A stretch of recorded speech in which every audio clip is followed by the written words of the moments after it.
आपके साथ वर्षा शर्मा। तो आज हम बात करेंगे महाभारत के एक महत्वपूर्ण प्रसंग पर। लेकिन आप सब ने महाभारत की कहानी को विभिन्न विद्वानों द्वारा, लेखकों द्वारा जरूर सुना होगा, और आज हम भी महाभारत के प्रमुख प्रसंग के एक नए अंदाज के साथ आपके सामने हैं। और वो महत्वपूर्ण प्रसंग है द्युतकीड़ा। द्युतकीड़ा ने न केवल मनुष्यों को ही बर्बाद नहीं किया, बल्कि इसकी चपेट से भगवान भी नहीं बच सके। महाभारत काल में पांडवों को तथा पार्वती के साथ भगवान शिव जी को भी इस खेल में सब कुछ गंवाना पड़ा था। शायद इन्हीं देवताओं की गलती से सबक लेकर बड़े बुजुर्गों ने हम सबको जुआ को खेल नहीं, एक बुराई के रूप में बताया है। जुआ के कारण उस काल से लेकर इस काल तक कई परिवार बर्बाद हुए हैं। इसे कभी भी एक खेल के रूप में तो देखा ही नहीं गया, क्योंकि इसके पीछे बिना मेहनत के लाभ कमाना और षड्यंत्र जैसे कृत शामिल हैं। जुआ के कारण भगवान शंकर को सब कुछ हारना पड़ा था। कहा जाता है कि एक बार भगवान शंकर ने माता पार्वती को अपने साथ द्युतकीड़ा खेलने का प्रस्ताव दिया, और इस खेल में भगवान शिव सब कुछ पार्वती के हाथों हार जाते हैं। द्युतकीड़ा में सब कुछ हारने के बाद भगवान शिव पत्तों के वस्त्र पहनकर गंगा के तट पर चले जाते हैं, और यह देख पार्वती बहुत चिंतित हो गई। माता पार्वती ने गणेश जी को पूरी बात बताई।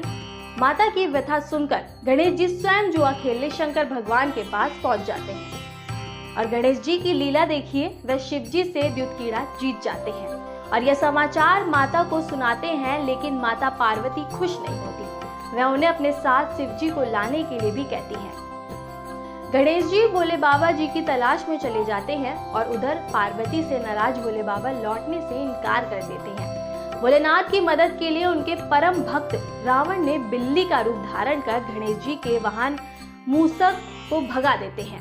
अब भगवान विष्णु ने भोलेनाथ की इच्छा से पासा का रूप धारण कर लिया। शंकर जी ने गणेश जी से कहा कि यदि पार्वती फिर से मेरे साथ जुआ खेलने के लिए राजी होती हैं, तो मैं चलने के लिए तैयार हूँ। तो अब जान लेते हैं कि आखिर क्यों देवी पार्वती को क्रोध आया। शिव जी के प्रस्ताव पर पार्वती हंस पड़ी और कहा कि अब जुआ खेलने के लिए आपके पास क्या है। यह सुनकर नारद जी ने अपनी वीणा आदि सामग्री शिव जी को दे दिया। क्योंकि पासा के रूप में भगवान विष्णु थे, इसलिए हर बाजी शिव जी जीतने लगे। परंतु इस खेल की चाल गणेश जी समझ गए और माता पार्वती को बता दिया। और अब यह सुनकर माता पार्वती को गुस्सा आ गया। यह देख रावण ने माता पार्वती को समझाने का बहुत प्रयास किया, पर उनका गुस्सा शांत नहीं हुआ।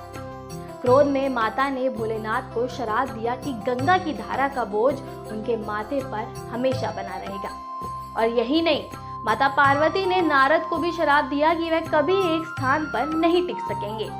साथ ही उन्होंने भगवान विष्णु को श्राप दिया कि रावण तुम्हारा शत्रु होगा और रावण का विनाश विष्णु के हाथों होगा। पर तथा कार्तिकेय को माता पार्वती ने कहा कि वह हमेशा बालक के रूप में ही रहेंगे।